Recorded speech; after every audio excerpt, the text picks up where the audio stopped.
Alors, le loisir créatif ambulant des experts, c'est donc David Abiker. Bonjour David. Bonjour Elena, bonjour les experts.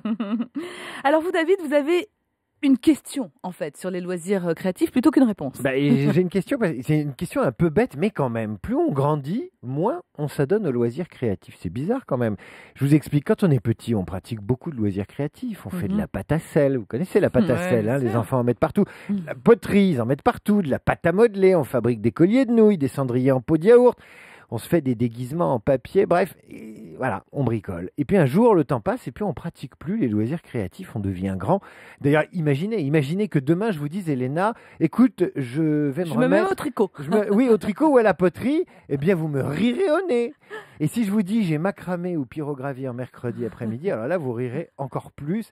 Et je vais vous dire c'est pire. Si je suis une femme, ça passe mieux parce que le sexisme ambiant fait qu'on tolère davantage la broderie, la tapisserie ou les activités de création manuelle chez les femmes que chez les hommes. Mais imaginez que je vous dise, Elena, écoute, je me suis inscrit dans un club de dentelle, je m'éclate.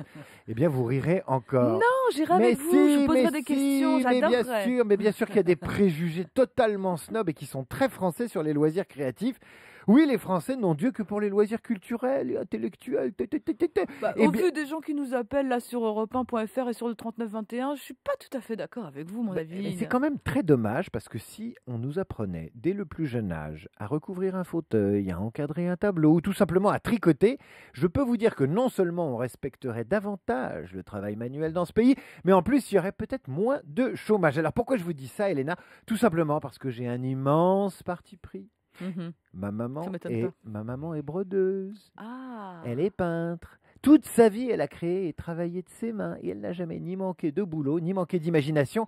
Et je l'embrasse, d'ailleurs, tout de suite, là, maintenant, et toutes les brodeuses et dentelières de Bretagne avec elle vivent les loisirs créatifs. Alors on embrasse.